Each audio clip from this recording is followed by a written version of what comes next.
Hi, my name's Phil. I like talking about politics, and in this video, as yet another Tory is exposed as having bet on the date of the election with almost certain inside knowledge, I'd like to discuss the statement from Michael Gove that this betting scandal could be as big as Partygate. Is he right? Well, first of all, it's a very strange thing for a senior Tory to say. By drawing this comparison, Gove is not only reminding everyone about Partygate, which you'd think a lot of Tories would want people to forget about because it's the most damaging scandal for them in this entire parliament, but also suggesting that his party under new leadership is just as bad. You can imagine Conservative candidates around the country looking at Gove and going, whose side are you on, mate? When you'd think the natural reaction is to make this latest scandal about a few individuals who let the side down, like they usually do. The last thing you want is someone making an expression of the corruption of the entire party and linking it with prior causes of unpopularity. But the wisdom of Gove's efforts aside, is he right to say it's as bad as Partygate? Well, Gove's argument for saying so is that it is an example of one rule for them and one rule for us. The link is there, yeah.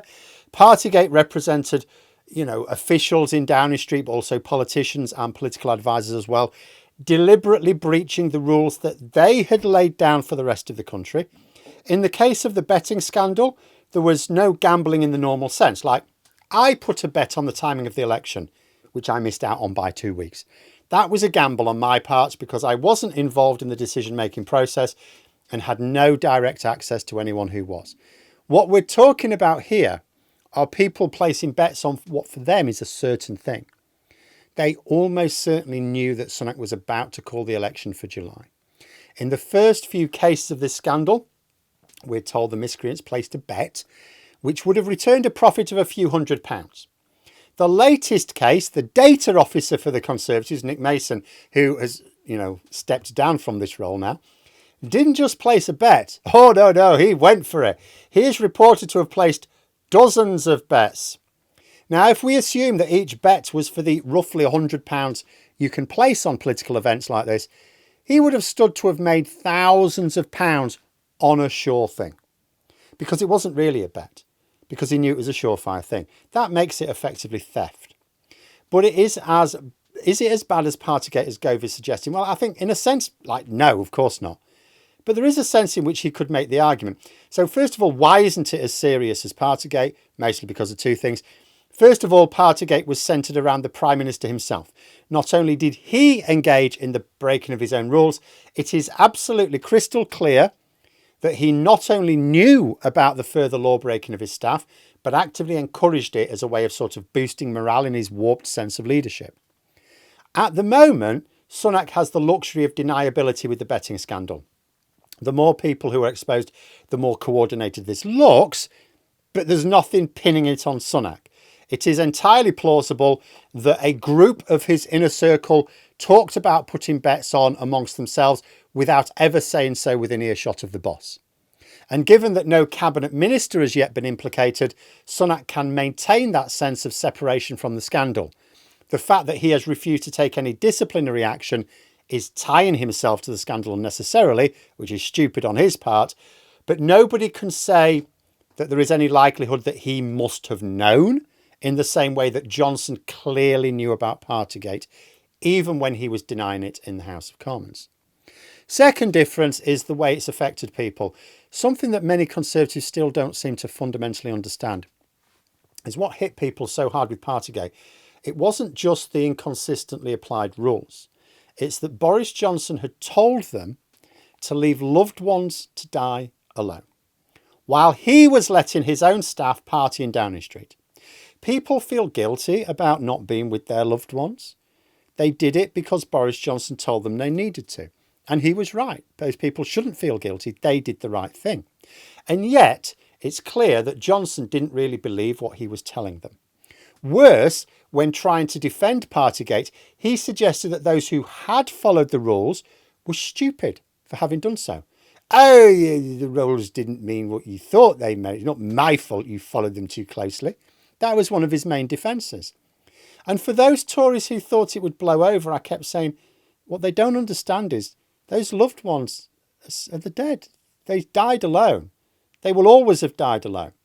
There are some ways in which you can screw people over, and if they recover from it after a few years, you know, a lot of people don't hold a grudge. It blows over. But the thought of those close to them not being close to them in their final moments, that's forever. There's no moving on from that. Whereas the betting scandal, it's a theft or an attempted theft, because they don't like they've got away with it, of private businesses who've spotted the potential crime. So like I say, no one's really going to get away with this illicit gain. It remains to be seen if those responsible face real consequences. But the betting scandal remains a case of Tory sleaze. One rule for them, without all the extra hurt that the Partygate caused. So has Gove been a bit silly in drawing a parallel between the betting scandal and Partygate? Well, I think yes, he has. He's not done his party any favours here. However, he could still be right that it could be as damaging, in that time is also a factor. So those who were personally affected by Partygate, I don't think they've forgotten. But being honest, the Tories have probably already lost many of those voters, unless they were committed Conservative supporters. After all, the Conservative Party never really atoned for it, did they? We've never really had an apology, a real apology. Even getting rid of Boris Johnson didn't atone for it, because he was officially booted out for failing to protect Conservative MPs. Had nothing to do with Partygate. The party officially backed Boris Johnson over Partygate.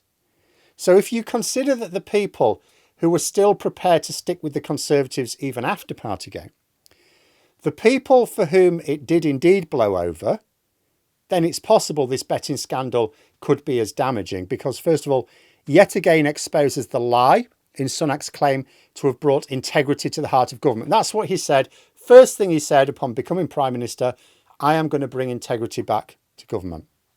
Now, there have been numerous occasions where that lie has been exposed, but this one is taking place during a general election campaign, and it's cutting through. And because Sunak has failed to take any action whatsoever, he's allowing it to run out of his control. And it's reflecting on him as a leader and his wider party, who are reminding voters at the worst possible time for them that the Tories do not believe actions should have consequences. The Tories have spent this entire Parliament calling for people, oh, we must pull together, whilst attacking more groups in society than any previous Tory government. We're not talking about the usual suspects here. Oh, no. They've been attacking doctors, the RNLI, the National Trust. But it's all about pulling together. We have to pull together during COVID. They never did. We have to pull together through the tough economic times, which just so happened to coincide with Brexit. But we saw no tough times for corporate profits, did we? And this betting scandal just shows us yet again that the Tories never stand with us. Everything is an opportunity for their personal profit. Even calling the election to finally put an end to the 14 years of misery and failure was just seen as one last hit job before retiring, one last little earner. But there we are. Those are my thoughts. If you enjoyed the video, please subscribe for further content and click the like button. You can also sign up for memberships if you'd like to support the channel further. Thanks for watching. Until next time, I'll see you later.